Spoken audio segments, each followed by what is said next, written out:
Christina. I'm Danie. And today we have decided that we are having a Tits Out summer. What is a Tits Out summer? Why are we deciding to have that? We're going to get into that. But first, what is in your cup? Today, sister, I have Chamberlain matcha. Hell It's a yeah. strawberry matcha. I whisked the shit out of it, and you Yeah. wouldn't be able to tell because it's still chunky and lumpy, with a little bit of Very almond interesting. milk. The flavor's great. It's just like I think I need one of those frother things. Yeah. It's good. In my emotional cup, in my metaphorical cup of life, this is going to speak to my Tits Out summer, but I'm fresh, I'm free, I'm floaty, and I've been enjoying sleeping in reasonably. I'm trying to get better. I've been enjoying just taking time for myself and spending time with me, getting a lot of stuff checked off the list that have been there for umpteen years, and it feels good to just like let it leave my brain. If you understand mental load, you understand that. Right. But it's good. I've been definitely enjoying the me time, and I've been feeling this energy of like reevaluation. Okay. I've been feeling a little bit like the version of me that I am now is like, I don't know. I feel like I cocooned for a long time, and I feel like I'm breaking. The shell's cracking a little. That's how I'm feeling a little bit. We're getting ready to come out. Yeah, I am getting Still ready Pride to come Month. out. You can come out if you want to. And I absolutely would. I do pray to be gay. But yeah, that's really it. What is in your cup, sister?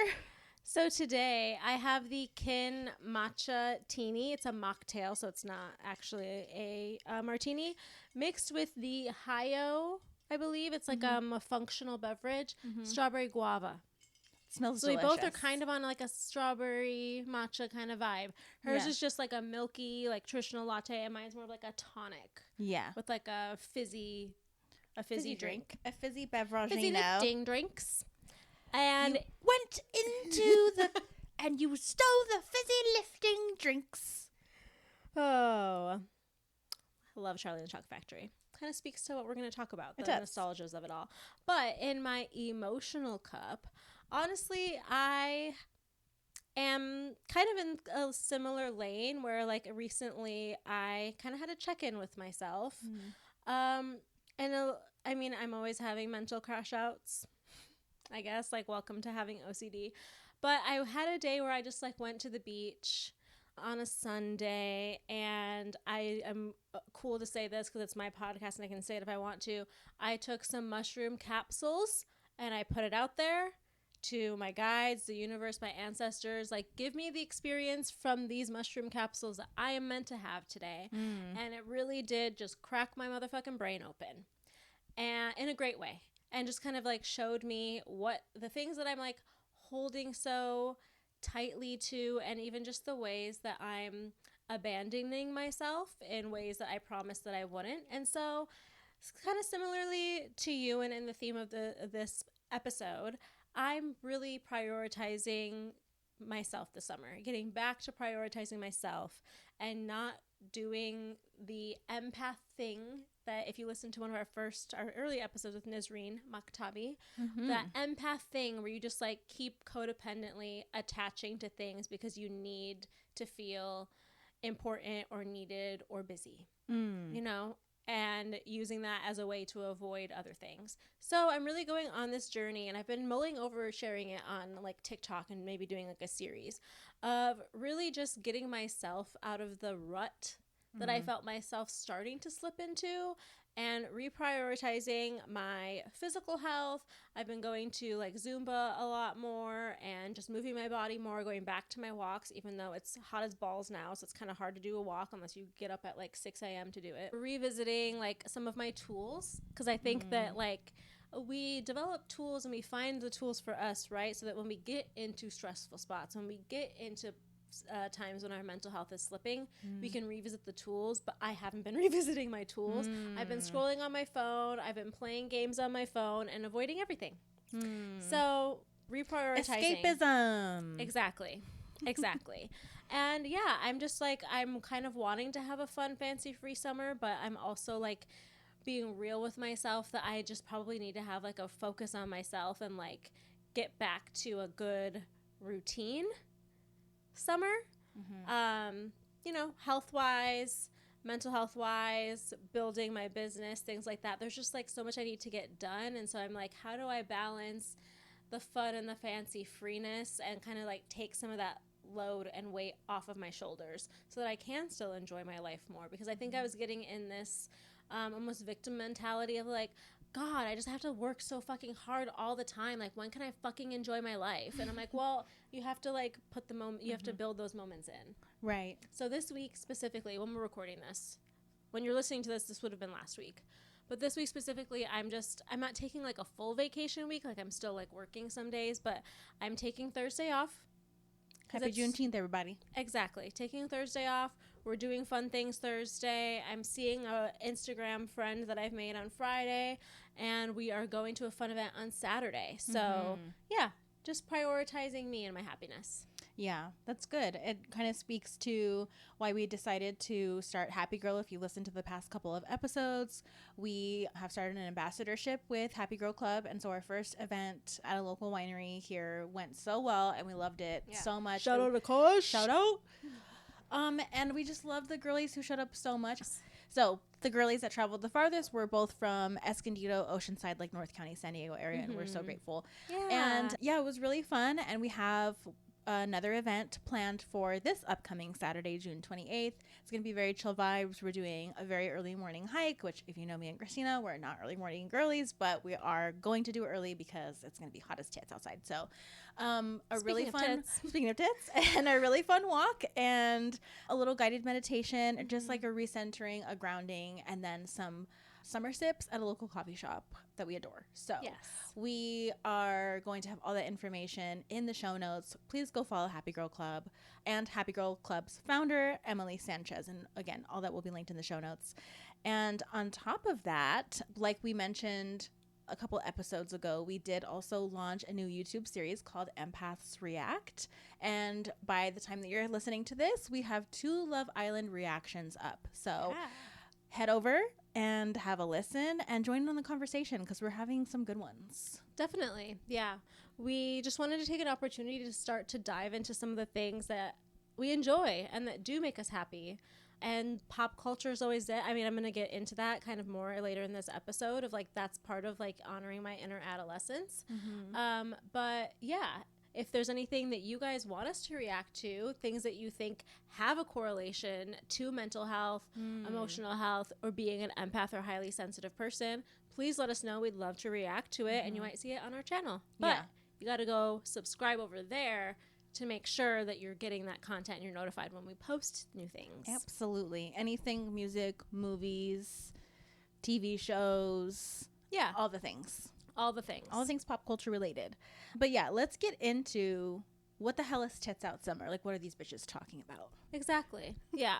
I think that just to break it down for you guys, there's all these different, I think that each summer, the last 3, 4, 5, there's always been a theme. So it's like there was hot girl summer, then there was healed girl summer, soft girl summer, and so on and so forth. And so when we sat down, we were like really thinking about what we were going to talk about in this episode. We just started unloading like what we really wanted our summer to feel like and what the vibes out there currently in society and culture are feeling like. And it's just really feeling like that call back to that like 90s, early 2000s, Y2K, like just before social media, before there were all just this like shit, right? It just like when life just felt a lot more simpler, more carefree. And so I think that we're kind of returning to that. Tits Out really just speaks to, you know, living fully wild and out. And I feel like, to me, it feels like standing at the edge of a cliff, right? And you're just ready like, to go. And your arms are out, and you're just like, universe, if you send a gust of wind and push me off, cool. And I'll fall, and I'll see what you got for me. Yeah, because I can swim, bitch. Exactly. Jack, I'm flying. Jack. Bitch, why didn't you share the door? That's always the topic of conversation for 30 years. We've been talking about why she didn't share the goddamn door. He froze to death. Her fingers froze to his frozen fingers. Can you imagine how traumatic that would be? Like freezing to a person who's dead. Yeah. No thanks. Oof. No thanks. That's why she had to live to 100 to live with the guilt. Yeah. I don't want... That was her karma. We don't have to get into the Jackson roses, but Jack, I'm flying. But yeah, for me, we had this concept of Tits Out Summer back in like very, very early March when we were like planning out our summer and like the feeling that we wanted it to evoke and, you know, what the time would bring to both of us as friends and individually on our own journeys. And so to me, Tits Out was just like, I am finally in this place where I have the time to live as my like full and authentic self, even though I'm still growing into her. And I will always, like, it's a constant growth into your full self. I'm not saying by any means I'm like reaching ascension or I'm like on this like whoop-de-woo spiritual journey. I think all of us are, and we don't have to make it such a thing. We don't have to make it a thing that makes it sound pretentious. Right. Because we're all always on it, whether you're going to acknowledge it or not. Like, we're always growing into different versions of ourselves. And so now that I have the time to actually explore what those things mean to me, it's going on dates by myself. It's stepping into, like, my creativity a little bit more, where as an inner teen and even as a child, I told myself I wasn't a creative person. And that's a big lie that we all tell ourselves, because we're all creative. So if you're sat there and you're listening and you're watching and you think, I'm not creative, like, I don't know how to draw, or I don't know how to cut, like, I don't know how to paint. It's not just that. Like, creativity. That's artistry. Yes. That's art. There's a difference between art, being artistic, and being creative. And I also got that confused when I was younger. Yeah. And I never had anyone to, like, explain the difference to me. So I just chalked it up to, like, oh, I'm just not a creative person. It's a lie that a lot of us tell ourselves. Yeah. So, yeah, that's kind of what it feels like to me. Yeah. So let's explore some themes that are just, like, popping up in the ether. Yeah. Of, like, why we feel almost that everybody's on this same wave of like, okay, we're going back to like when things felt fun and free. So first of all, there's just a lot of like feel good nostalgic content coming out, right? We have Freakier Friday coming out next month, right? A lot of like return back to like romance drama shows type of things. And I can't think of what that one is called, the one that we want to react to. Forever. Right. Forever's coming out. Is it Judy Blume? Is it a Judy? I think it's based on like a book. Was it developed from that? I think so. Pretty sure. I'm today's years old. Or I think it's based off of like a book. Oh, Correct me if I'm wrong, but I think I read that somewhere. Right. Yeah, pretty sure. Right. It's like the pop music has been popping. And a lot of times we see, and I was actually listening to somebody who like specializes in recession psychology, and they were just talking about even buying trends right now. Like there's a reason why Labubus, which even though I don't really get it, I'm not going to go out and buy a Labubu, but there's a reason why that they're becoming so wildly popular, and it's because it's indicative of a recession approaching, because brands know that when money is tight and that when there's a lot of things happening in the world in our country and people are scared, they save their money. They don't want to spend money, or they just don't have money, right? Right. So marketing to us these expensive things like bags and jewelry and designer items, we're not going to buy them. Right. But I can buy a $20, $25 little fluffy, squishy floof that brings me joy. Yeah. So it's like that return back to like almost those childhood items. And people are like, well, why are all these adults like buying all these squishmallows and buying Labubus and all these things? It's like, it's just because it makes us feel good. It's comfort. In a time where we're a little bit stressed. And we're all scared as fuck. Stressy depressies. Yeah. Yeah. For reals. Yeah. Also in movies, I'm selfishly excited for this because it has like 3 of my biggest crushes. Caught Stealing is coming out. It's really reminding me of like Pulp Fiction era, like young Brad Pitt. I almost said Bradley Cooper. I'm like, that's not correct. Young Brad Pitt style type of those like action comedy movies are coming back. I love me some Austin Butler. You guys know, since Hannah Montana, I've loved that man.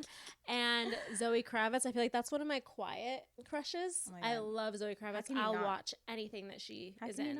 And of course, Bad Bunny. So we're excited about like more movies like that coming back into the realm. And then of course, if you are into astrology, you know that with Cancer being in Jupiter, we are moving into a very loved up summer. Whereas most of the time we see cuffing season being in the fall winter. Now we're seeing Cozy it in months. The summertime, and you're just like even seeing it with like, I feel like we're coming back to in the 90s when we would love like Julia Roberts and Brad Pitt and Jennifer Aniston, like, and seeing them all being in relationships and falling in love with their relationships, kind of like those America's Darlings type of like tropes. Like we're seeing that a lot with like Kylie and Timothy and Billy and Nat, who just officially announced their relationship.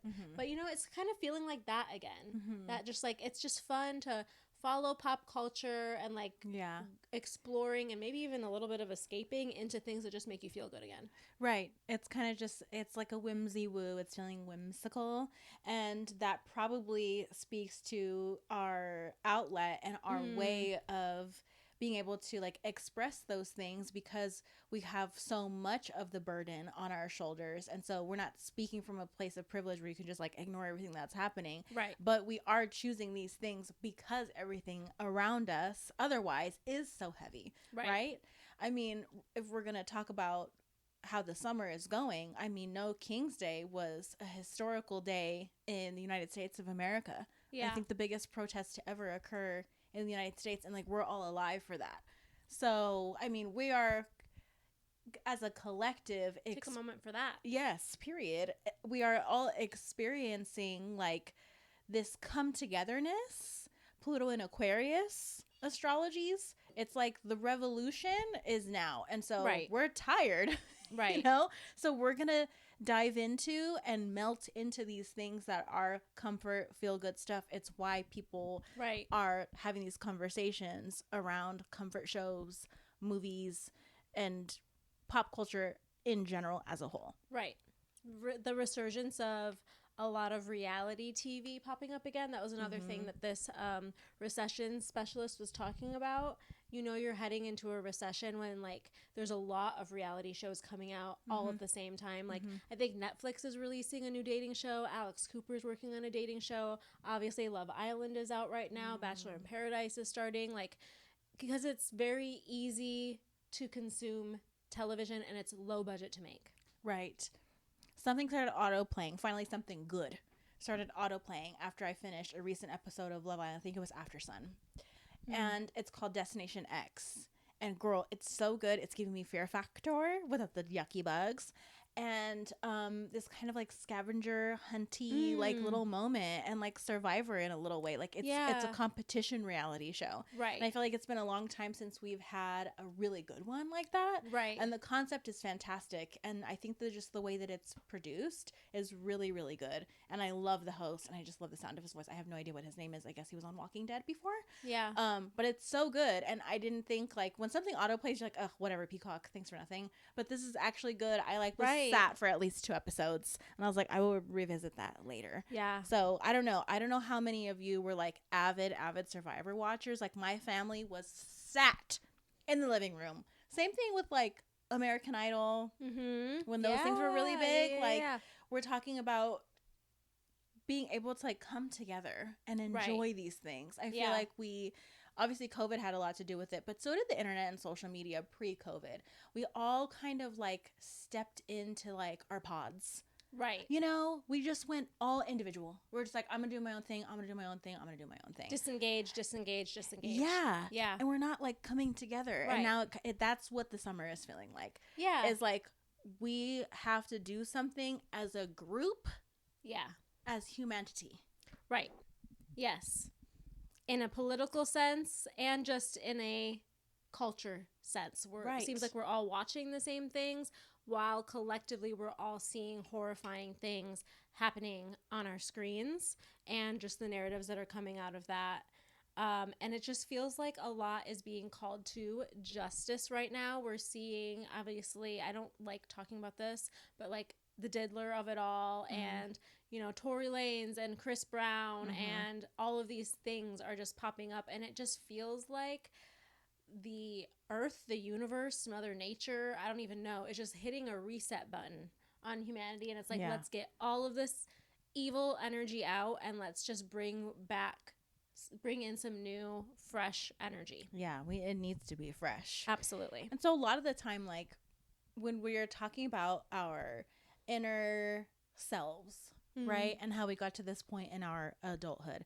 A lot of the time the work is surrounding your inner child. Like, what did your inner child love? Or like, what did that little person have to do to feel safe? And oftentimes, both as it's actually happening and then when you try to remember your past, inner teen kind of just gets forgotten a little bit. Yeah. It's like teenagers are a lot of the time told like this whole you're to be seen and not heard type of thing, because you're kind of stepping into your power, you're getting to know yourself a little bit better, you are understanding your individuality, and so you start to form opinions as one would, and a lot of the time like those are challenging some of the status quo, or you know, it's a little bit more of just like, I'm curious about this, or I'm confused about this. And if you don't have healthy adults in your corner who can kind of help you navigate those parts of adolescent life, then you are left to do that on your own, or you're told to be quiet and just focus on the things that matter, which a lot of the time for teenagers, it's like school, figure out what college you're going to go to, right? Like figure out your adult life. Like, why are you being a teenager right now? That's the dichotomy I was just going to speak to, because it's like at the same time, teenagers are pressured to, well, behave like adults, stop being such a child, decide what you want to do for your future, but then also be quiet. Don't challenge me. Right. Yeah. You're right. And you're not an adult and you can't make your own decisions. And it's like, okay, well, then what am I supposed to do? Who am I? Yeah. How do I navigate my life? How do I figure these things out? If I'm told two different things, I'm being pulled in two separate directions. It's why I so love the age group that I work with, because you can see the brain. Oh my God, the way you can see the brain. The brain braining. Brain braining in those years. I'm talking like all the way from 10, or our youngest 6th grader, to like 14, our oldest 8th grader. Prime years for the brain.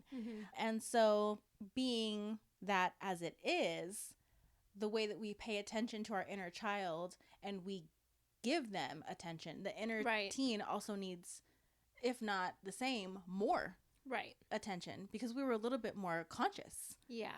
We're almost like beat over the head the last few years of like inner child work. And I'm like, yes, I get that. And it's very, very important. And I've learned so much about myself, but it's like, now I'm like almost ready to graduate. Yeah. I'm ready to like step into it. Things. Yeah. Preteens. Right. Exactly. Preteens. It's so interesting, the cycle of your life.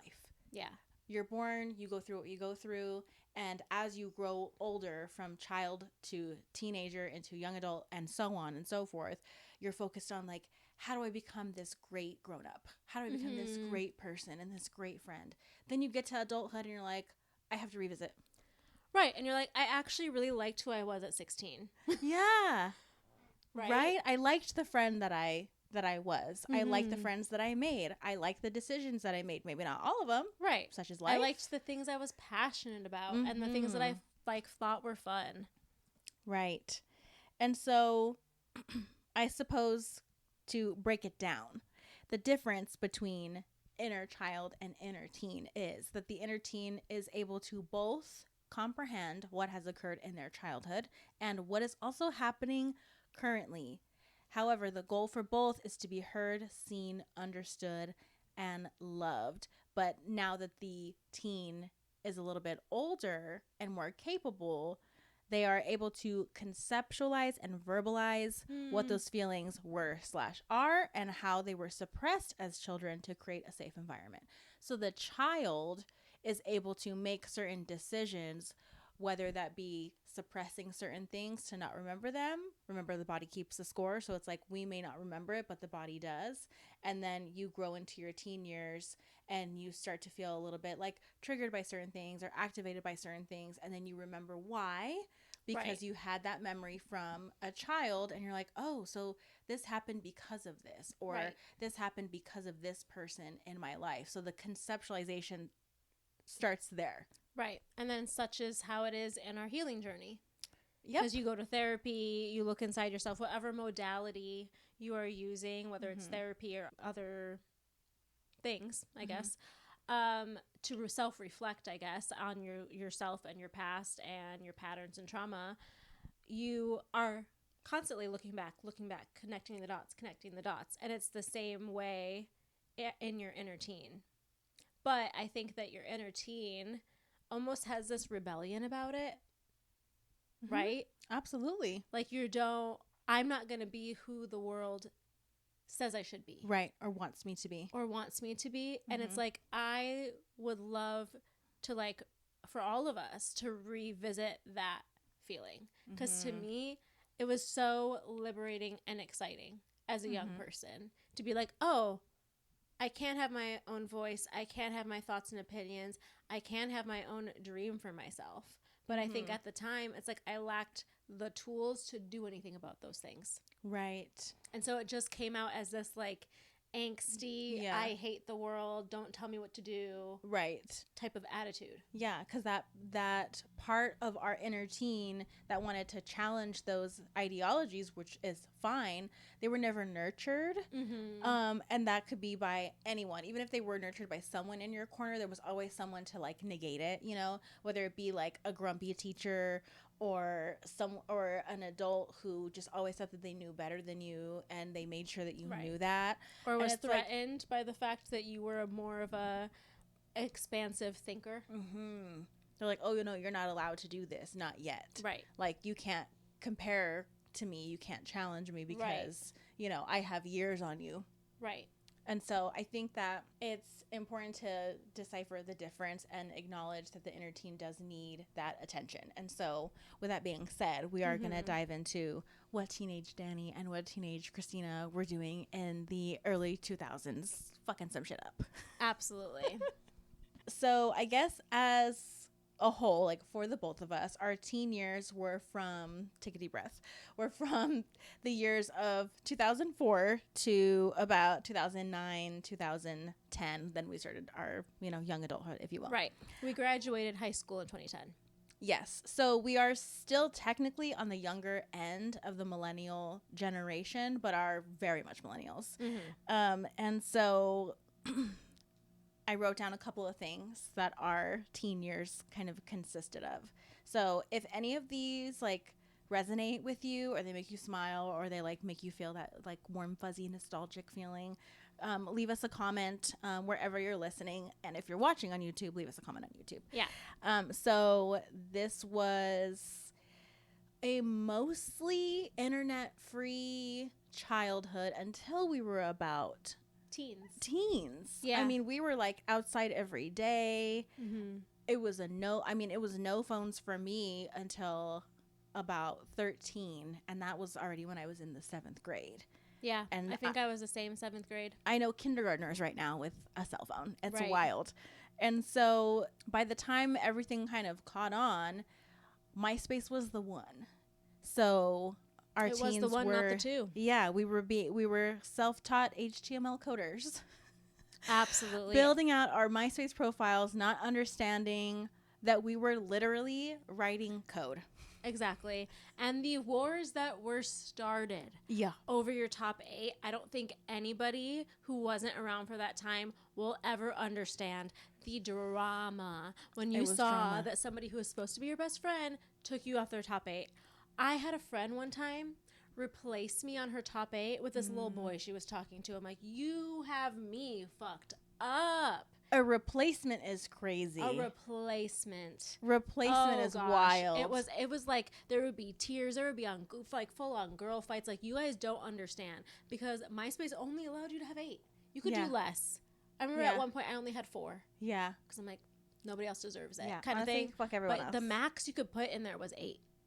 And it was kind of like a way to see, like, ooh, who's like hooking up with who's talking to who. It was a literal ranking of who was the most important person in your life at that time. And for me, like, throughout my middle school years, you know, your friend groups change so much. But I remember specifically, like, having multiple best friends at the time. And so I would log on every day, bitch, and switch the ranking around so that nobody felt left out. So you were like anxious about it almost. Fucking no kidding. Yeah. Yes, I was anxious about it. It was almost like I had to give someone the number 1 spot every day so that not one of my best friends would be left out, that they were not the 1, 2, or the 3. Right. Which is wild when you really think about it. ranking your friendships is crazy. Yeah. For me personally, it was doing bad makeup on myself because YouTube beauty gurus were not a thing. The beauty community was not a thing. I don't think YouTube was real until 2006. And it was mostly like prank videos or just like random people doing random shit. And parodies. It was a lot of sketch comedy. Yeah. Like those were the good old days of YouTube. And so it's like if I'm wearing a blue shirt, I'm wearing blue CoverGirl eyeshadow in the singlets. If you remember a singlet, a CoverGirl singlet, I had like 10 of those. Right. And every single different color because they had to match the shirt that I was wearing that day. That's very you. And it would be very smudgy and like my eyeliner would be bad. And I have like black eye boogers because I didn't know how to do my makeup because I was 13. And because also like you weren't using blending brushes at that time. You were using the little foamy thingy that comes with it to just swipe across the lid, and you're like, honestly, that's it. We weren't doing our eyebrows. No, we weren't lining our lips. We weren't contouring. No, you know what I had for my lips? Lip Smacker Clear Gloss. Hell yeah. And it ate down. What were those little things? They were rollers, and they had like little flowers and things in them. That was lip gloss. Yeah, I loved those. Yeah, those were good too. They smell like cherry. Mm-hmm. There were different types. There were even like floral ones, which I hated the floral ones. You would get them at like the checkout stand. Yes. At like different clothing stores. Yes, at the dollar store. Shout out to freaking Rave Girl. If you know, you know. I can never afford Abercrombie. Yeah, right. I can never afford Hollister. Yeah. But there was a store in my mall that was called Papaya. And let me tell you, I wanted to shop in that store so bad. But the clothes in there were a little bit more like for the younger adult girlies. And so a lot of the clothes were like revealing. Yeah, so my mother like was like, outfits, yeah, like my mother was tops. Like, absolutely not. We're not going in there. Right.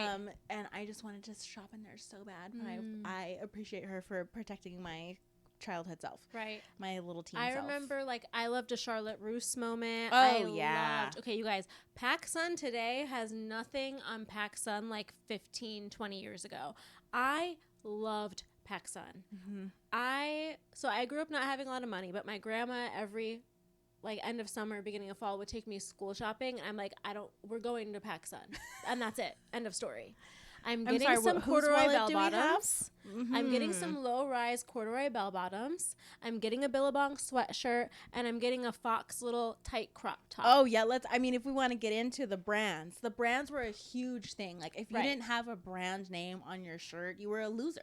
Yeah, there was no such thing as like plain minimalistic. It was in neutrals. Yeah.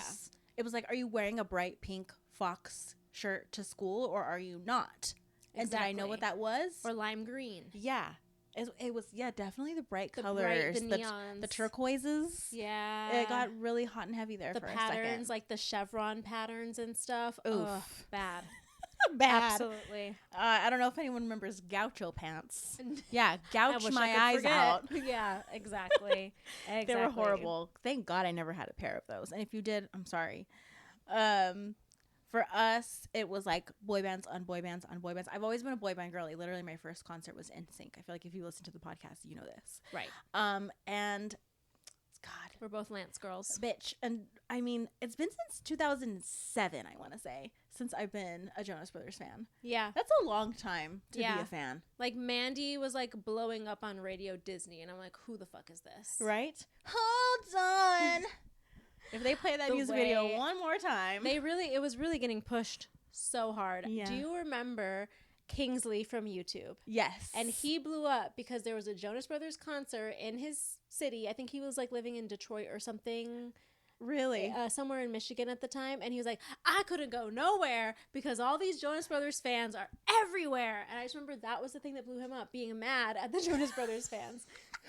Because it was pandemonium, you guys. Yeah. If you didn't live through it, you won't understand. You had to have been there for the height. I mean, we're talking about running after vehicles. Yeah. I mean, trampling in the streets. Like, you would have thought, like, something serious had gone down. And it was. The brothers were in town. For me personally, and it didn't happen often because my mom was kind of a scaredy cat, still is to this day. But on Friday afternoons, evening time, like you came home from school and you like freshened up a little bit and you spritzed on your love spell from Victoria's Secret, and you got in that car and you got dropped off at the mall. Absolutely. On a Friday evening, and you weren't there to do shit, but just get dropped off and walk around or stand around. Exactly. And look for anybody else and hope that your crush showed up too. And when they didn't, you were like, what a waste of my time. Yeah.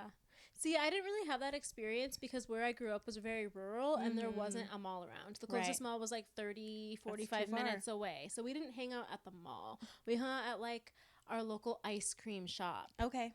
Or roller skating rink. Or honestly, most of the time it was just each other's houses, which that's what my mom didn't like because she was like, you little hussies, you and your friends, the little hussies are inviting boys over. And I was like, okay, why is that bad? Why can't I be friends with Eric? And Eduardo. Crystal's Corner. Literally. Crystal's Corner. Yeah. But Crystal. Yeah, we had to be more creative in the Midwest because we didn't have malls like that where we could just like, it was 5-10 minutes away. We could just go walk around the mall. It was the whole thing. So you had to get somebody to take you to the mall. And they're like, well, I'm not going to drop you off at the mall for 2 hours and then turn around and come back 45 minutes. Right. I'm going to have to like wait around for you. Exactly. And no, it just wasn't it. Yeah, that's really it for me. Then it kind of gets into like my little personal things about, that just the feeling of being like at the beach all day or the pool all day. And it's like, the salts of the air, your skin feels like crispy from the sun. And then you go out and you get ice cream from somewhere, or like even better, the ice cream truck rolls around. Oh, apps. Yeah. And the jingle and you load it up on them. Yes. Yep. As far as like what went down in the early O's, that was it. Like little Danie though, teenage Danie, it was kind of this feeling of like wanting a carefree summer while still balancing like this constant like questioning of myself in a way. It was like, who am I? What is this all for? You start to get really existential with it. Yes. You start to come into consciousness. You're like, what is this? Humans? Who? Where? Why? And like, you start to have questions about like the origins of everything. And so, because especially if you don't grow up with a religious background, which like I dabbled in Catholicism for like a hot second when I was younger, but I was too little to understand what that was. And then for a long time, we didn't go to church. And for the time that we were not in church, were like prime time adolescent years for me. And so I had a lot of questions about existence, And if you're just told that it's God and it's a very specific God or a very specific entity, then you're almost like made to feel like you can't question any further, or like you're not allowed to have questions about it because that's just the answer and that's the answer you have to accept. So for me, it was a lot of like questioning my true self, a lot of struggles within my friendships, feeling like I was always putting forth all this extra effort. Fast forward to adult Danie, and here we fucking are. And feeling like it wasn't reciprocated. Again, just with like my identity, feeling like I had to be the good girl or like the good person, and not necessarily because I wanted to, which of course is always a part of you that like wants to be good, but almost having this like pressure on your shoulders from other people around you, whether it be family members or others, that kind of reinforce this idea that you have to be good, right? So it was kind of a struggle, and it just makes sense now that version of me grows up into being like this anxious adult who always has to take care of and solve other people's problems, and I'm on the back burner. Yeah. And that's my full circle. But yeah, all in all, a good time.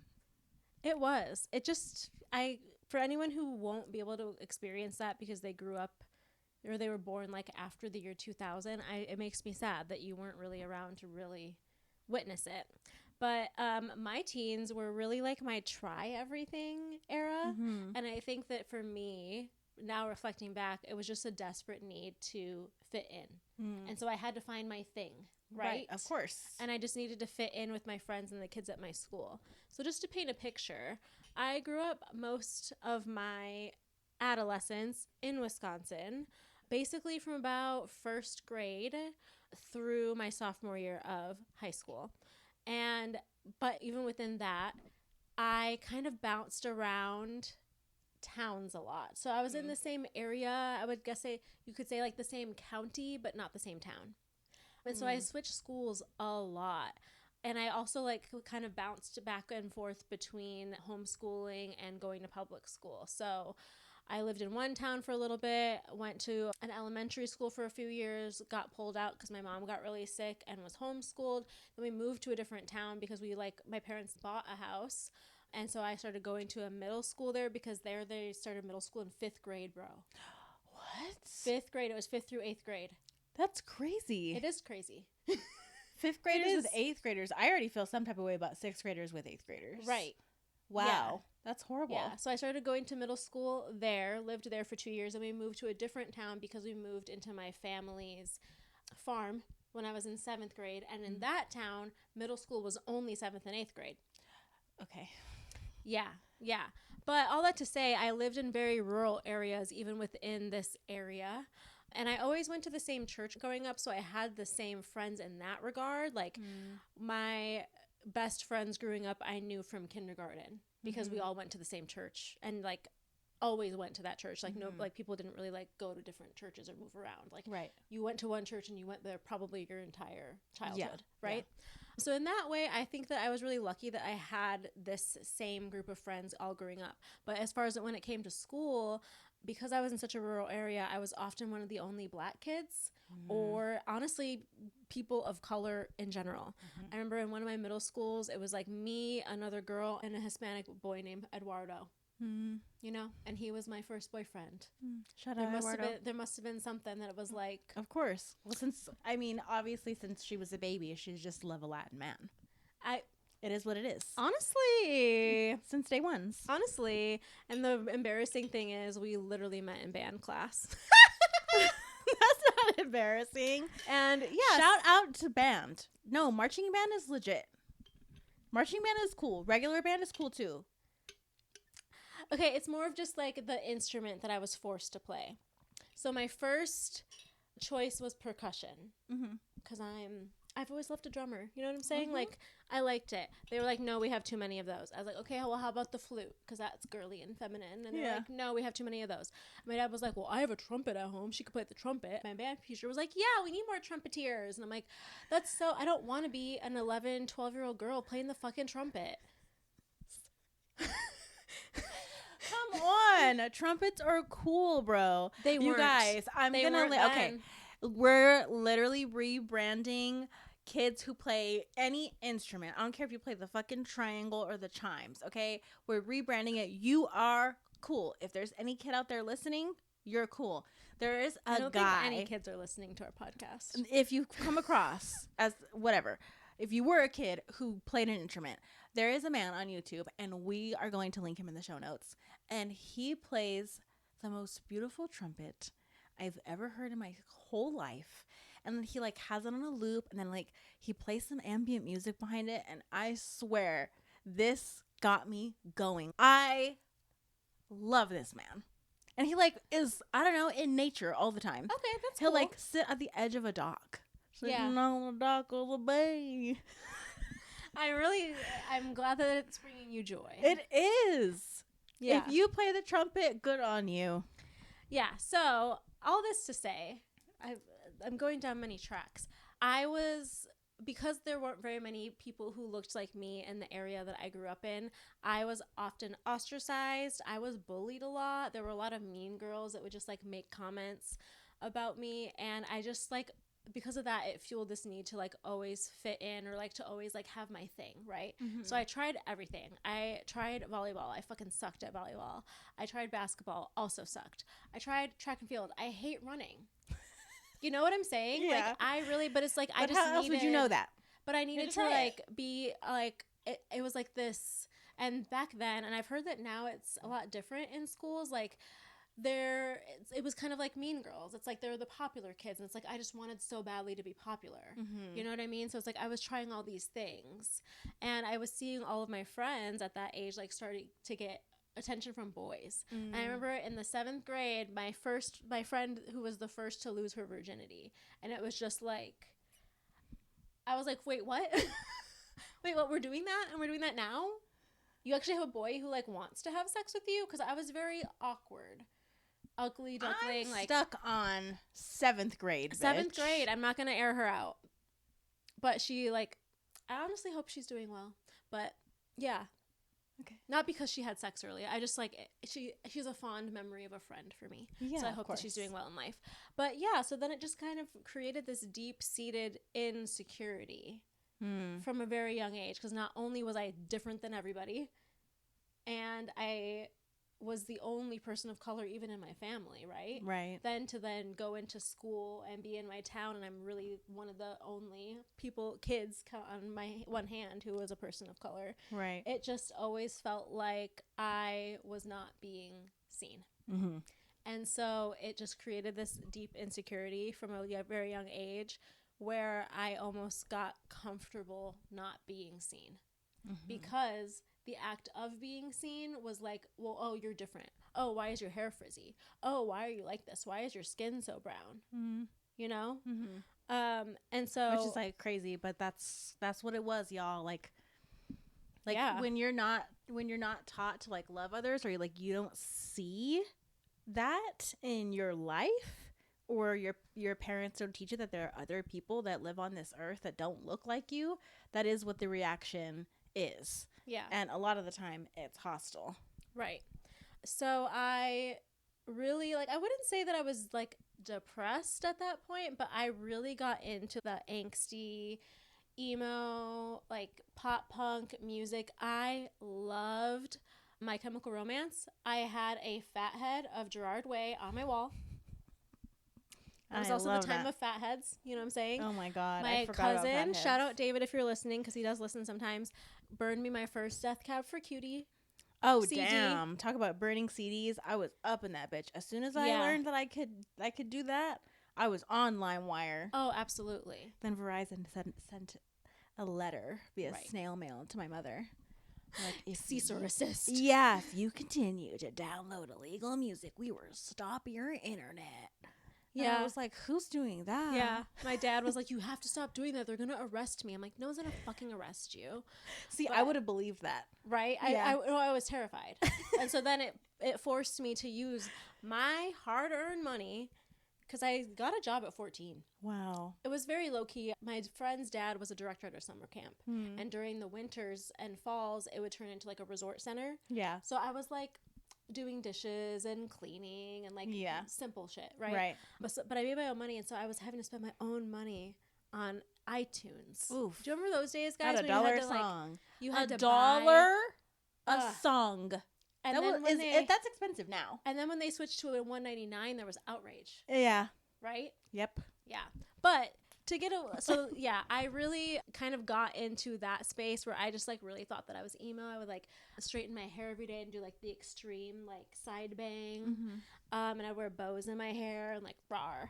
Like I was that girl. I was the Hot Topic wannabe. I was a wannabe Hot Topic girl, because it's like inside I was still just like a very sweet, deep feeling girl. But on the outside I wanted people to see me as like hard. Right. And so I would like listen to that kind of music, Mayday Parade and All Time Low and My Chemical Romance, because like I wanted to be perceived a certain way. Like, and I also think that now I'm looking back, I'm like, I think I wanted people to just leave me the fuck alone.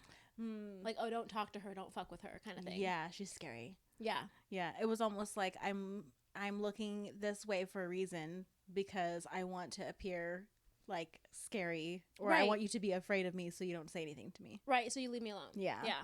So that is something we're leaving in adolescence, because I don't want to go back there. But some of the things I do want to revisit is I was very interested in fashion. When I was younger, I had a book and I would cut out pictures of, you know, celebrities wearing outfits, and I had a brand name. It was called Crown, because it's my first initial with the first 4 letters of my last name. I get it. And my models were Vanessa Hudgens and Blake Lively, and who's the girl that played Blair? I forget her name in real life. Leighton Meester. Leighton, yeah. Yeah, and those were my style icons. Those are good models. Yeah, and so I would cut out pictures of them, and I would put different outfits over them, and like kind of like scrapbook style, and I was like, I'm gonna do like a fashion show, blah, blah, blah, blah. So I was very into fashion, and so that's something I would love to revisit. It was just like style, because I think ever since 2020, just like being in your house more, working from home more, it's like sweatpants and yoga pants all the time. Right, comfort. Right. Another thing that I really loved as an adolescent too was like makeup and like makeup as an art. So like doing like special effects looks or doing like festival looks and all these different types of things, which I mean, festivals weren't really a thing back then, but you know what I mean? Yeah. Like fun, kooky, like again, I was trying to be a Hot Topic girl. Yeah. You know, I was doing the crazy eyeliner and the neon eyeshadow. And we love that. Exactly. It was all about exploration. Like, we didn't have the tutorials, you know? It was all about figuring it out for yourself. Right. And if you looked busted, no one was going to tell you because nobody knew the difference. Yeah, exactly. Nobody could get on YouTube and be like, this is how it's supposed to look. Yeah. Yeah, exactly. So yeah, that's really it for me. Sorry, I got a little dark there, guys. But I know I'm making a funny out of it. But yeah, basically those were my outlets was music and makeup and fashion and self-expression. Yeah, I saw you wrote on here, always a reality TV girly. So Always. I just want to shout out The Hills. That was my shit. For I me, was sat. Laguna Beach. It was for me. Esteban. Yes. Loved which, Laguna speaking Beach. of, he's also having his moment on Traders because he's going to be on Traders. Yes, which See I'm so excited. Like, full circle. It's a lot of full circling. Right. Jersey Shore cabs again. Can we just take a moment, you guys? I wish that everybody could go back and be in that time and watch Jersey Shore for the first time. Yeah. First of all, I'm very short and I was kind of sassy and had big hair and I would straighten my hair all the time and like kind of flip it up like that. Not to the poof level of Snooki, but I was called Snooki in high school because I was a little meatball. And every whatever day it was on, I think it was on Friday nights, me and my best friend, we would go to 7-Eleven, we would get hot Cheetos, and we would get pickle slices, and we would get big gulps of Mountain Dew. Oh my God. And we would go home and we would watch Jersey Shore. Oh my God. And it was it started so young, my love of reality TV. Yeah, I love Jersey Shore. That was like the prime of MTV. Like, obviously, yeah, they were not music television anymore, but the reality that they were putting out, like Real World, come on. Yeah. Like, it was too good. And I know a lot of the 90s babies who, like, actually grew up watching Real World in the 90s are going to, like, chime in. Please do. Please do. Please do. You guys know Karamo from Queer Eye was on Real World. Yes. And it was when Real he was... World Austin? I have no idea, but it was when he was fake straight. Yep. Oh, I guess I can't say fake straight, but like he was figuring out his queer identity. Yeah. Because fake straight. This bitch said he was fake straight. Okay, there's a term for that. It's called in the closet. Because when you go back and watch clips, you could tell, like, you could tell. Yeah. But yeah, that's pretty much it. We did want to leave you guys with a couple of prompts. Like, you can answer it to yourself in your actual journal if you have one, or if you are feeling vulnerable enough to share. We're all deep feelers on this podcast, and all the things that you say here will never be judged by us. So some of these prompts will also be included in the show notes for reference. But I'll say them here if you're listening. What did your inner teenager need but did not get? And how can you support them now is the first prompt. Second prompt is, what choices were made for you by others, that could be anybody, that went against what you wanted to do? And in what ways are you showing up for yourself today? And then lastly, what are 3 life lessons you learned later in life that you wished your inner teen knew? Those are good ones. They are really good ones. And I didn't answer them for myself. And I feel like prior to recording I should have. But I will answer at least one. And I guess I could be brave and I'll put it in a YouTube comment. Okay. Yeah. I'll start it off. I'm going to start a chain. It's a chain reaction. Name that song. I don't know. It's Disney. Demi Lovato? Oh. Yeah. Oh, that's a whole phenomenon we didn't even get. We didn't even get to the decoms. That could be a whole different episode. Decoms? Is not, decoms, Disney Channel original movies. Yeah. Yes, and just that whole era of like Miley, Selena, Demi, the Jonas Brothers, when all those people were on Disney. Yeah. And like that was their heyday. Yeah. We could honestly do an entire nostalgia episode on that. We could. Even pre, like, is that something you guys want on Empaths React? Because we could definitely do that. Right. Because even pre them, Hilary Duff, Raven, Chrissy Carlson Romano, Shia LaBeouf's. when he was Lewis. Right. Not now. Kyla Pratt. There's not enough love out there for Kyla Pratt. Kyla Pratt. Shouts out to Kyla Pratt. There isn't. She's an OG for real. She is an OG for real. Okay. Yeah. Well, with that, we are going to wrap up. Yeah. I guess my closing thought was that if I did have a message to my younger adolescent self, it's that you can't use your outer, your appearance. I was so focused on appearance and what I was wearing and the brands and my hair and my makeup and do boys like me and blah, blah, blah, blah, blah, performing to the male gaze, right? The outer is not more important than the inner, and the inner was always there. Right. You know? Yeah. It's and almost if I would have just let that shine more, I might have had an easier time. But I think I was so protective of it because I was so sensitive and people were hurting my feelings. I'm like, how do I just stop being bullied? But yes. Yeah. I guess that's my last and final message is that you can't use your outer to mask the inner. And beauty really does shine from the inside out. And so it is. We will see you next time back here on the green velvet couch. Bye, guys. Mwah. Thanks for tuning in to this week's EA meeting. If you liked this episode, please share it with a friend and leave a 5-star rating and review on Apple or Spotify. We'd love to hear from you. You can follow us on Instagram and TikTok at Empaths and On Pod. Don't forget to follow us wherever you listen to podcasts or subscribe to our YouTube channel and turn on the notification bell so you're the first to know when we release a new episode. We'll meet you back here on the green velvet couch next time. Bye, feelers!